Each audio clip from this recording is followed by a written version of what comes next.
Bonsoir à tous, bienvenue à ce flash d'information.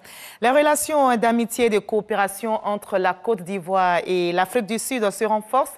La visite d'État du président Alassane Ouattara au pays de Nelson Mandela l'atteste hier après sa distinction par son homologue sud-africain Cyril Ramaphosa.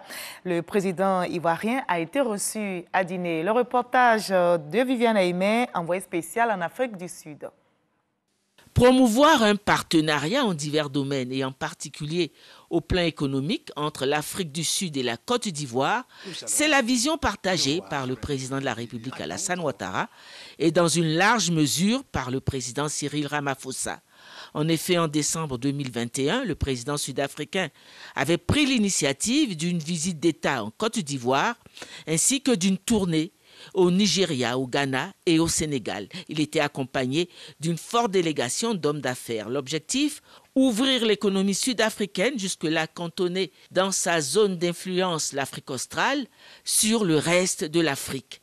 Cette aspiration du président Cyril Ramaphosa pour son pays rejoignait ainsi la grande vision de développement que le président de la République Alassane Ouattara nourrit pour la Côte d'Ivoire. Ainsi, recevant ce vendredi 22 juillet le président de la République Alassane Ouattara à l'Union Building, le palais présidentiel, dans le cadre de sa visite d'État en Afrique du Sud, le président Cyril Ramaphosa a tenu à lui signifier la grande considération qu'il lui porte.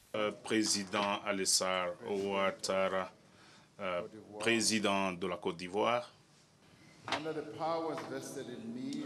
étant donné le pouvoir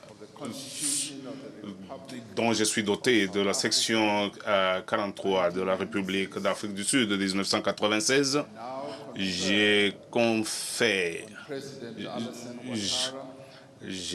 dépose sous le président Ouattara l'ordre de l'Afrique du Sud qui va désormais, il sera désormais honoré comme un membre de nos ordres nationaux.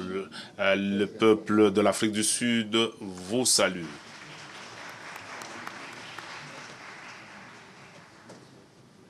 L'ordre de l'Afrique du Sud est maintenant alloué à son Excellence, le président Alassane Ouattara, pour vos efforts admirables et continus en renforçant les relations chaleureuses entre l'Afrique du Sud et la Côte d'Ivoire, le renforcement des relations économiques pour les peuples de toutes les deux nations.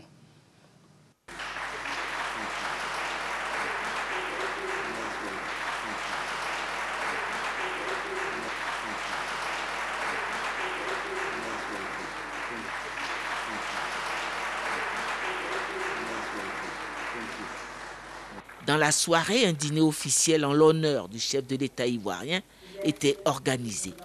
Les deux chefs d'État ont échangé des toasts à la réalisation de ce partenariat renforcé dont ils partagent ensemble la vision. Afrique du Sud, Côte d'Ivoire, le pont est désormais jeté entre les deux pays. Voilà, et l'axe Pretoria-Yamoussoukro se renforce ainsi donc. La Côte d'Ivoire entretient aussi d'excellentes relations avec l'Allemagne. Philippe Mongou, ambassadeur de la Côte d'Ivoire dans ce pays, a rencontré le ministre de la Réconciliation et de la Cohésion nationale, Kono Kouadi-Obertin, qui est en mission en Allemagne. Philippe Mongou soutient le processus de réconciliation. On en parle ce soir à 20h. On attendait l'avis de l'OMS. Eh bien, il est connu. L'Organisation mondiale de la santé vient de décréter comme urgence de santé publique de portée internationale la variole du singe face à la flambée des cas. Ce virus touche pour l'instant surtout des personnes bi ou homosexuelles. Notez que l'Europe reste l'épicentre de la maladie.